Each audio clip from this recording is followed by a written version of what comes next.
Seems like you hear an awful lot about Israel in the news, but all you ever see is some rockets and some bombs, and that's about all people know about Israel. But the Bible says a lot about Israel in the end times, and I have a handout there for you. It's the thicker one, and these are 10 prophecies that they're laid out for you. And these 10 prophecies were fulfilled in 1948 when Israel became a nation for the second time after 2,900 years. And it says some really interesting things. I want to point out a couple of things. Jacob's descendants would regain control of Israel. Israel would be brought back to life. Isaiah spoke of Israel being reborn in one day. Israel would be reestablished as a united nation, because at the time this was written, it was a divided nation. The second Israel would be more impressive than the first. Ezekiel predicted that Israel would be reestablished. The people of Israel would return to their own land. God would watch over the people of Israel.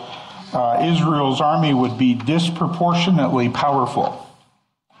And it's interesting because in that, the scriptures, I put down next to Leviticus, where you know the famous one, 5 will chase 100, 100 will chase 10,000. We see that. But I threw in there Ezekiel 37:10 that says, so I prophesied as he commanded me, and breath came into them, and they lived, and they stood upon their feet, an exceedingly great army.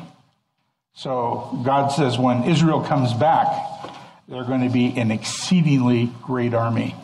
Now I'm going to show you some things tonight. I have a lot of slides because I want to show you, if we just talked about what's going on in Israel, if we just talked about medical, we could be here for hours and hours and hours just talking about the medical breakthroughs that are coming down in Israel, things that would blow your mind. But there's a lot of things to talk about.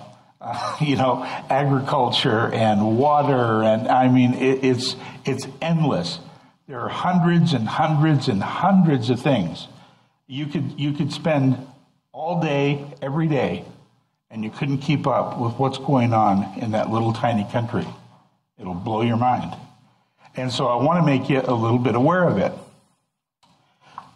There's one handout there. It says YouTube video sites to see more on Israel.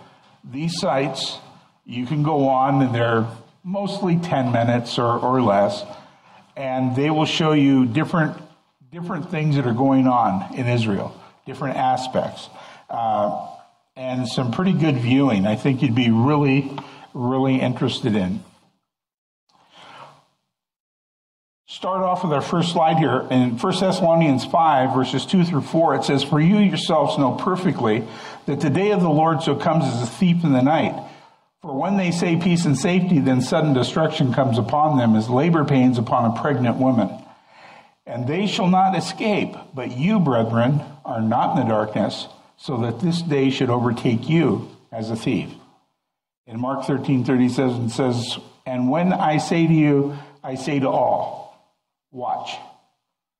So we're supposed to be looking and watching the signs of the times and seeing what's going on. Next slide.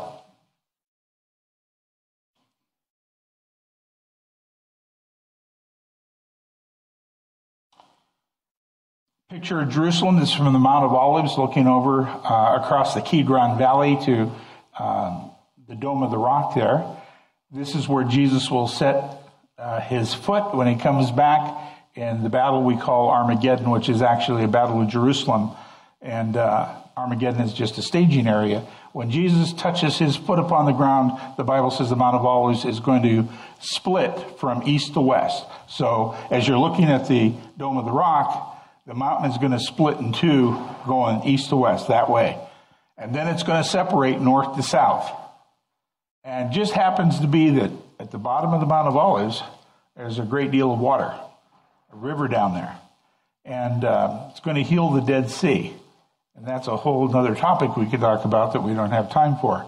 Anyway, this great earthquake is going to separate the Mount of Olives. It's going to change the land mass, because it has to be changed for the fulfillment of Ezekiel 40 through 48, which is the millennial kingdom. And in the millennial kingdom, the millennial temple will be built. And the east gate that Jesus will walk through is 41 feet below the present east gate, the ones that the Muslims have sealed up and put a graveyard in front of. Wrong gate. Sorry, guys. It's 41 feet down, but that earthquake's going to take care of all that. The Bible tells us that Jerusalem will be the focal point, and the whole world will look upon it. And in that day I will make Jerusalem a burdensome stone for all people. All that burden themselves with it will be cut to pieces, though all the people of the earth be gathered against it. Zechariah 12:3. So God said, when I bring them back into the land, I brought them back for good. Nothing's going to pull them out. And so God is prepared the Jews. Next slide. America could learn much from Israel. It's an increasingly prosperous nation, and it grapples manfully with its problems. For example, when the Israelis put up a fence along the border to keep the illegal aliens, and they call them illegal infiltrators, out, they actually build a fence. A little different than the way we do things here. We talk about a fence, and then we go and put up, 3 feet, 5 feet of worth of fence. And then we talk about it for another 20 years. And so that's how we do things here. We could learn from Israel. On the New York Stock Exchange, talking about money, number one country is United States. Number two country is China. Number three country, Israel. How can that be? They're an economic engine. They're a powerhouse. We could go on with that subject for quite a while. As the world becomes more interconnected with use of advanced technology, it will become easier for them to monitor the citizens. The Bible says the Antichrist will have more than just political control of the world. It says that it will have power to control all financial transactions through the use of a special mark. Revelation 13. So Big Brother's coming, as you know. Now, that is a nuclear submarine. Belongs to Israel. They have 6 with intercontinental ballistic missiles, nukes. This is the Dolphin class. They have 6. 6-1 is just being put together. State of the art. It's top secret because whenever the Israelis get something, they soup it up. And by the way, they're actually looking at getting an aircraft carrier. They have, they've already, with the Indians, the Indian government, Israel has built, they've put in all the weapon systems in the newest Indian aircraft carrier. And there's a lot of talk about them getting their own. But they have a nuclear navy. I have another handout for you because I wanted to show you something else. You have a handout there of F-35, I believe.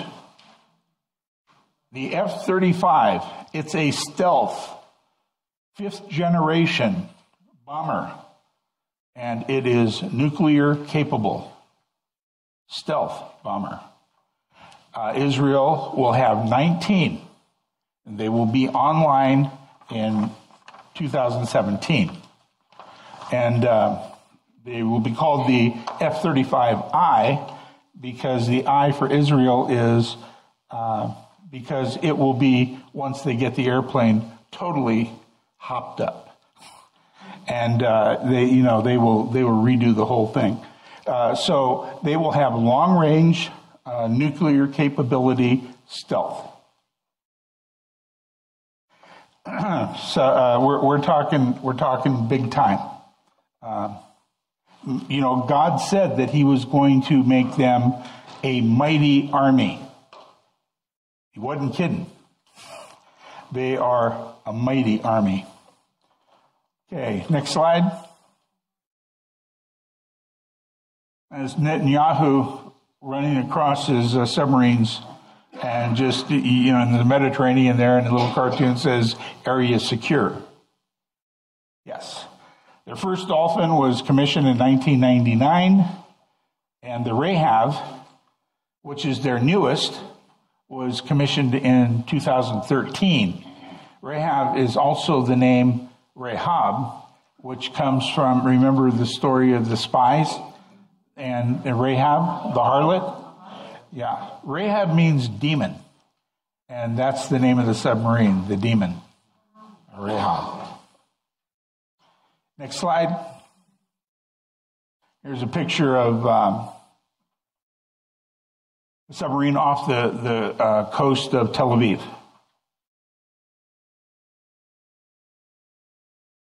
Okay, next slide. Israel is the biggest supplier of drone aircraft in the world. Above that scientist's head there is a drone. Most drones can operate absolutely independent of pilots, but they put pilots in little shacks just for, it's more window dressing than anything else. They don't need anybody to fly them or anything. They can do. And they have tremendous weapon systems. But Israel sells drone aircraft all over the world. Leader in the industry. Next slide. This is a picture of, do you remember the Falklands War? Remember the Falklands War? Well, that was what, in the 80s? Okay, and there's been a dispute for years with England and the land there, the island, the Argentines call it the Malvinas, and the British call it the Falklands. There's a small colony of British that lived there. And anyway, they were attacked back in the 80s, and the Argentinians gave the British quite a bloody nose in that. They sunk a few of their ships. And you go, how did the Argentines do that? Well, they had a couple of allies. They had a couple of friends. The jets they used, they acquired from Israel. And the missiles they acquired were Exocet missiles from France. Two old friends of England. And they're up to it again. The Argentines are again getting a bunch of jets from Israel. The Israelis have souped them up. They're giving them to the Argentinas, and the British are quite worried that they're going to have to fight again, which they will, because the Malvinas belong to Argentina. They're going to take it back. Israel's going to help them, and there's I'll bless those that bless thee and curse those that curse thee. And England was a curse to Israel. And every once in a while, England gets a shot. So this is one that's going to be coming up soon. Next slide. Well, Israel has a lot of missiles fired at it. And you know about the missiles. You see them on the news all the time from Gaza. And thousands of missiles have been fired at Israel. But Israel has what's called the Iron Dome. The Iron Dome missile defense system knocks down a little over 90% of these missiles. And as time goes on, it'll get even better. Now, there's been a lot of criticism that they're really not as good as they say, that all these explosions you see in the air are just the Israeli missiles just blowing up themselves. They're really not hitting anything. And the Israelis kind of laugh at that, and they say, well, look at the statistics. You see, because as the Iron Dome went up, and as they're firing all the time, look at how many missiles get through, look at how many people are actually killed, how many buildings are destroyed, and if you follow the curve, you see that it's going down all the time.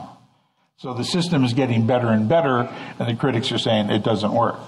Whatever. I think I'd rather be under the Iron Dome. Absolutely. Yeah. Yeah, 90% of the missiles they go after, they knock down. Yeah, they have about 10% that get through. Okay, next slide.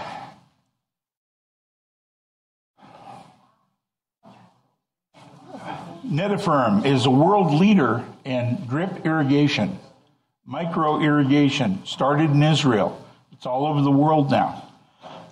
Israel produces, even Israeli cows produce 30% more milk than American cows. You know, production and everything. I mean, it's silly how the drip system is by water, and it's into each plant, and the plant tells them how much water it gets, how much it needs, and they don't get one drop more. 40% of the water that supplies Israel today is salt water that's been converted. The largest desalting plants in the world are in Israel. They can produce fresh water for 60 cents a liter. That's cheaper than you can buy it at Kmart or Walmart or, you know. And by 2035, Israel will supply 70% of its water to itself. In the last drought that they had, you'd never known there was a drought. Nobody thought about it. They're pretty much drought resistant now. Next slide. This is OMAT Technologies. Designs, develops, builds, owns, manufactures, and operates geothermal power plants, supplying clean geothermal power in more than 20 countries. This is the Iceland plant. Geothermal power comes from below. And the Israelis, they're into all these green technologies. Do you know that all the things that Israel grows, it's almost all organic? And when you go to the store, you pay a lot of money for organic, right? Almost everything they produce is organic. You know, how do they do it without pesticides? Well, they came up with a system. They take 4 predatory bugs, and the bugs are all carnivorous. They don't eat plants. So you're being infested with a certain kind of insect. Well, they go after 4 generations up. They take insects that are natural predators. So they eat the bugs that are attacking the plant. They don't eat the plants. This is all over Israel. They've even predatory birds. They've taken old gun cases, you know, from the wars where they had bullets in them, and they've turned those into little birdhouses, and they have these predatory birds that are up there, and when rabbits and other critters go into the fields and try to eat the crops, lunch. And so they've almost done away with pesticides. Totally. Next slide. These are it's called Plagora Solar. These are the world's first solar windows. They don't put them in your house. These are your windows. Oh, and by the way, you know those big solar fields that you see? You know what the biggest problem with those is? They're mostly in the desert, and there's a lot of dirt in the desert. And when those panels get dirty, they don't work so good because they're supposed to be shiny and reflect, right? So Israel invented a cleaning system for these panels. I don't know if I have a slide of it or not, but it's a little robot, and they stick it on the panel, and it just cleans the panels, goes through the whole field. So all the panels are always clean, and they're always working at 100% efficiency. Isn't that cool? Now, I could spend a lot of time and talk to you about hundreds of inventions that they've come up with that would blow your mind, but they're really non-essential things. So, but these are kind of cool. Okay, next slide. This is a miniature telescope implanted in your eye. Enlarges your central vision, and they have made unbelievable breakthroughs in cancer, in the brain. Paraplegics can now walk. I think I have a slide that I'll show you. That was pretty amazing. Okay, next slide. This won't damage the retina, by the way.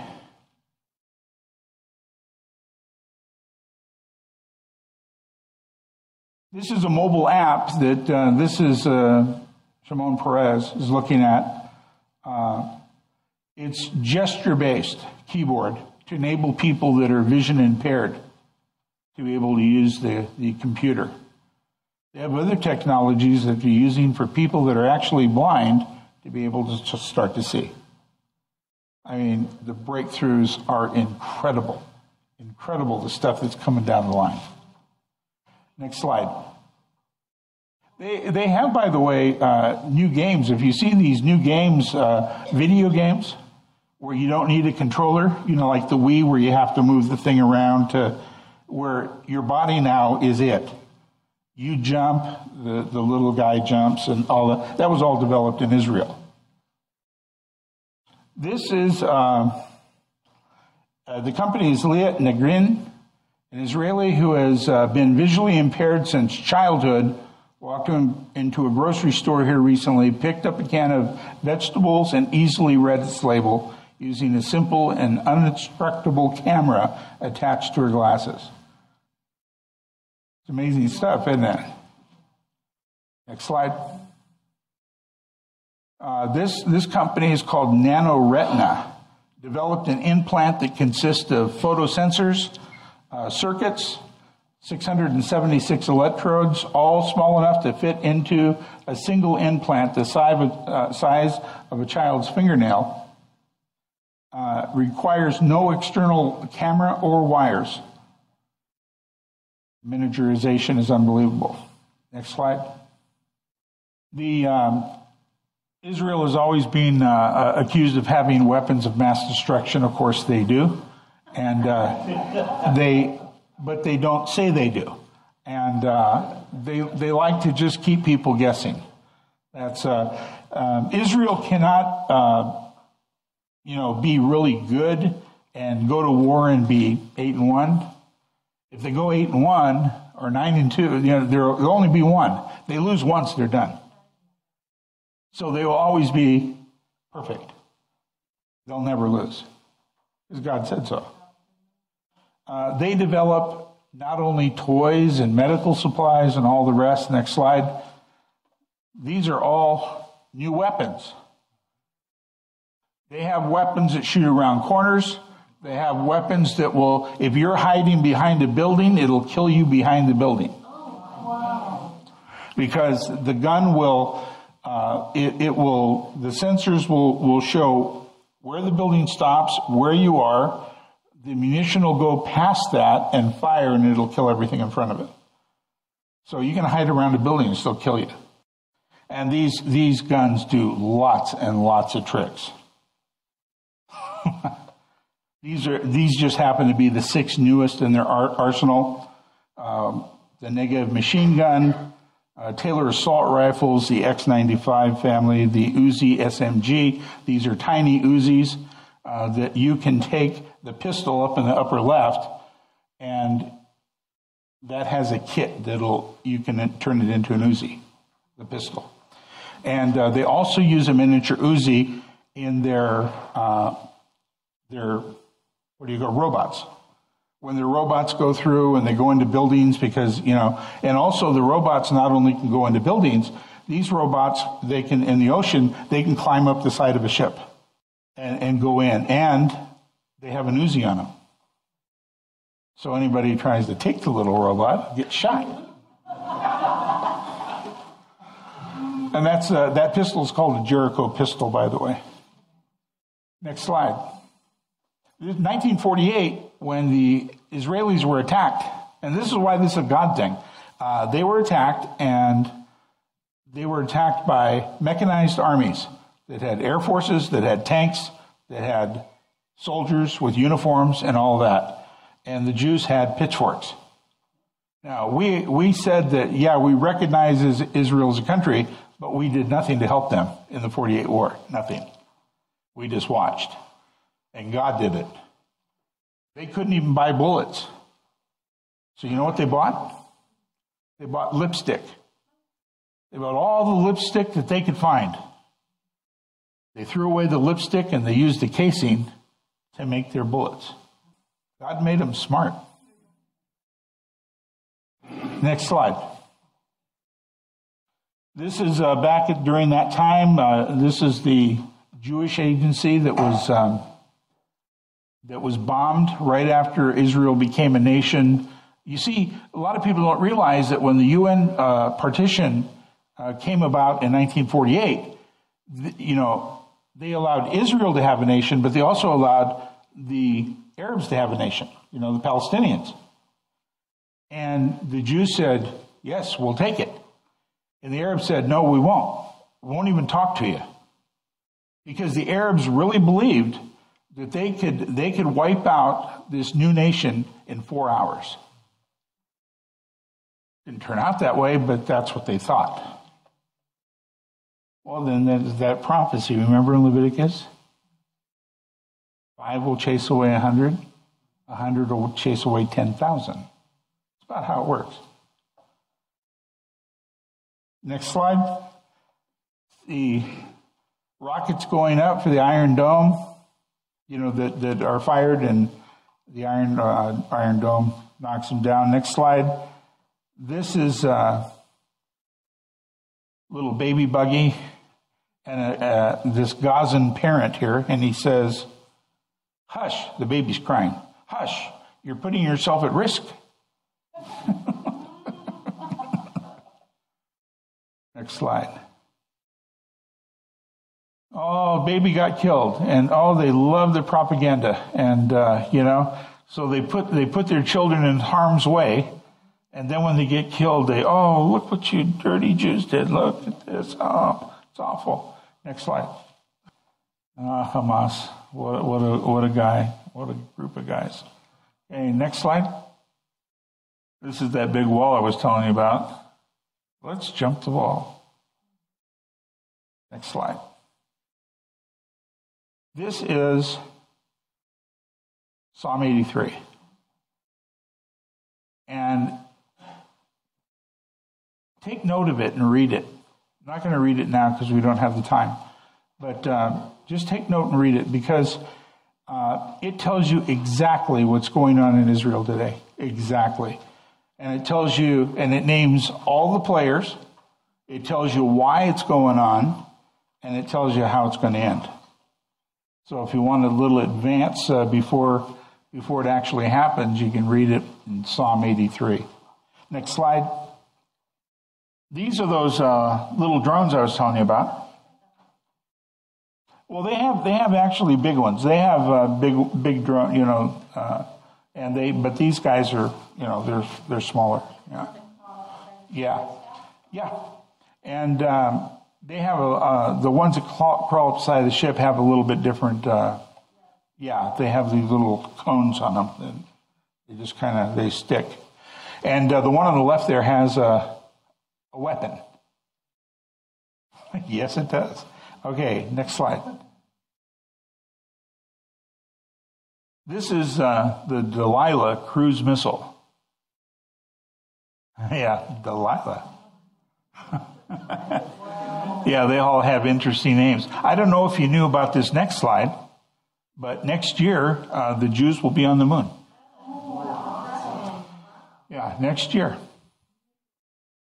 It'll be an unmanned vehicle, but, they might not pull it off in 2014, but by 2015 for sure. That's the goal. Did you know that they had a space agency and a space program?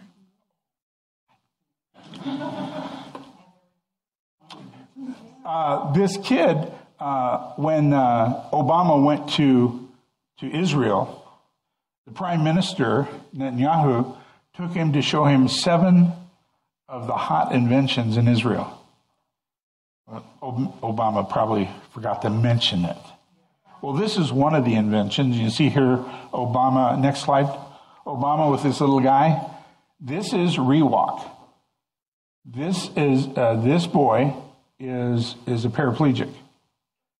And with this device, he can walk. And it will blow your mind. On those addresses I gave you on YouTube, you can go on there and you can see these things working. It'll blow your mind. The guy that invented it is a paraplegic. And it gives you chills. But people are walking with these things. It's unbelievable. Next slide. Hebrew University students, I said, and they also have competitions for children. Big scientific competitions for children. And these students invented at Hebrew University the first biofilm, it's called, and it's packaging that makes all fruits and vegetables bacteria-free.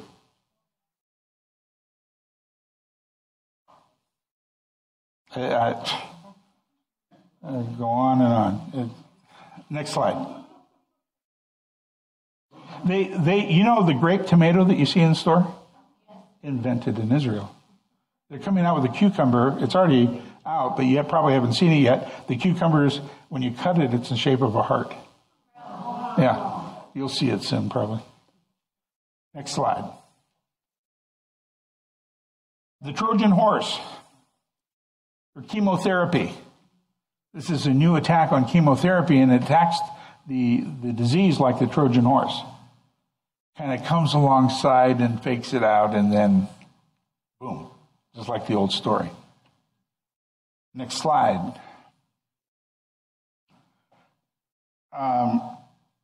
They are working now on being able to treat tumor-resistant tumors.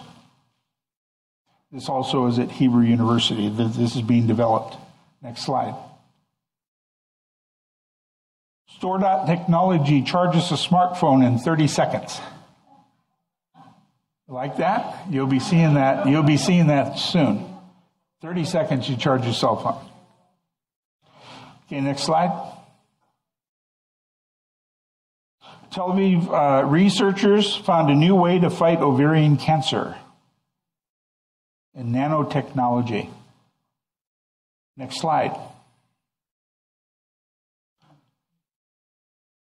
Magidus created the world's smallest camera now being used by NASA robots.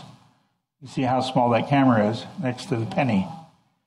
The Jews also invented a camera that's going to make colonoscopy a thing of the past, because you swallow the pill and the pill takes the pictures. And it's already been developed, it's already in use, and it was developed in Israel.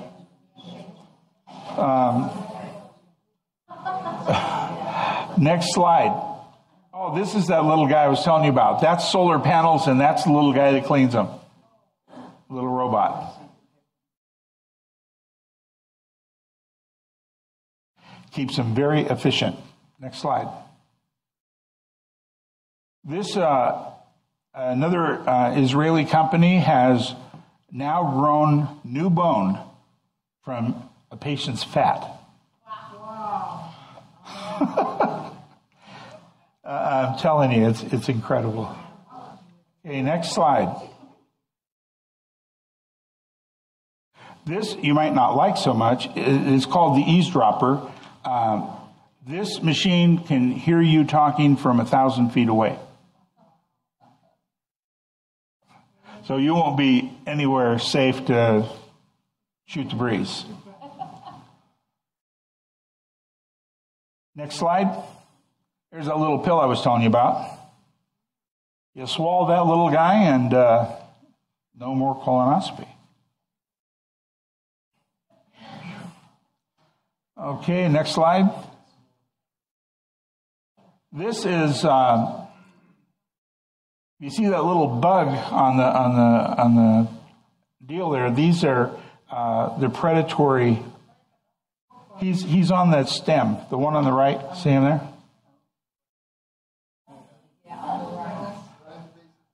Yeah, on the base of the stem. Yeah. Okay, next slide. A bionic contact lens will help blind people see. A bionic contact lens. And these are pretty incredible. Now, next slide. God made the Jews smart. The Ashkenazi Jews, which are 80% of the Jews, these are the European Jews, they've done studies around the world. And they have the highest IQ in the world as a group. It's 8 points higher than the next competitor, which is the North Asians from Northern Asia. And it's about 40 points higher than the average, which is 79 in the world. Okay, we're running low on time. I had some videos I wanted to show you, but there is just no time. But do you have any questions? The Battle of Armageddon is the conclusion of the tribulation period, the 7-year period. The 7-year tribulation is going to end with the battle that's called the Battle of Armageddon. Actually, it's a battle of Jerusalem. The Bible says when Jerusalem is half fallen and everybody gives up and says, we're done, we've lost, that's when Jesus is coming back. But it's not the end, because we still have after that 1,000-year reign of Christ, and then at the end of that there's a rebellion, and then is the white throne judgment and New Jerusalem coming down and new heaven and new earth and all that. No. The war at the end of the millennium is a rebellion that Satan is let loose. And he gathers an army as big as the sand of the sea, and Jesus defeats that army. That's not even a battle. That's there's nothing to that. And the Battle of Armageddon is what we refer to as the end, the last battle of the 7-year tribulation period. It's 25 after, and I think we're out of